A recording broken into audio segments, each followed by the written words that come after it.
ਦਹਾਂ ਨੌਹਾਂ ਦੀ ਕਿਰਤ ਕਰਨ ਵਾਲਾ ਲਟਾਉਂਦਾ ਨਹੀਂ ਆਪਣੇ ਬੱਚਿਆਂ ਤੇ, ਉਹ ਲੋੜਾਂ ਪੂਰੀਆਂ ਕਰਦਾ। 2 ਨੰਬਰ ਦੀ ਕਮਾਈ ਵਾਲਾ ਲਟਾਉਂਦਾ ਵਾ, ਕਹਿੰਦਾ ਜਾਓ ਜਿਹੜੇ ਮਰਜ਼ੀ ਹੋਟਲ 'ਚ ਪਾਰਟੀ ਕਰਕੇ ਆਓ। ਸਹੀ ਕਿਰਤ ਕਰਨ ਵਾਲਾ ਆਪਣੇ ਬੱਚੇ ਨੂੰ ਸਮਝਾਉਂਦਾ, ਪੁੱਤ ਇੰਨਾ ਕੁ ਬਜਟ ਜੀ ਤੇ ਏਦਾਂ ਸੰਭਲ ਵਰਤਿਓ। ਆ ਜਿਹੜੇ 2 ਨੰਬਰ ਦੇ ਧੰਦੇ ਕਰਨ ਵਾਲੇ ਆਪਣੇ ਬੱਚੇ ਨੂੰ ਕੀ ਕਹਿੰਦੇ ਭਲਾ, ਆ 2 ਲੱਖ ਚੱਕੋ ਪਾਰਟੀ ਕਰਕੇ ਆਓ।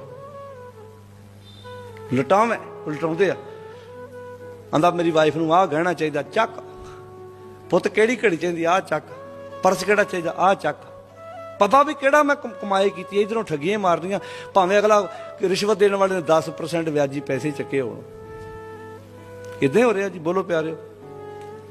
ਕਰਦੇ ਬੰਦੇ ਸੁੱਖ ਲਈ ਆ, ਸੁੱਖ ਮਿਲਦਾ ਮੁੜ ਕੇ। ਉਹਦੇ ਨਿਆਣੇ ਟਿੱਚ ਨਹੀਂ ਜਾਣਦੇ ਉਹਨਾਂ ਨੂੰ, ਮੁੜ ਕੇ ਕੰਧਾਂ ਨਾਲ ਟੱਕਰਾਂ ਮਾਰਦੇ। ਵੇਖ ਰਿਸ਼ਵਤ ਲੈਣ ਵਾਲੇ ਬੰਦਿਆਂ ਦਾ ਪਿਛਲਾ ਜੀਵਨ ਐਡਾ ਭਿਅੰਕਰ ਹੁੰਦਾ ਨਾ, ਕੰਧਾਂ ਨਾਲ ਟੱਕਰਾਂ ਮਾਰਦੇ ਮੁੜ ਕੇ।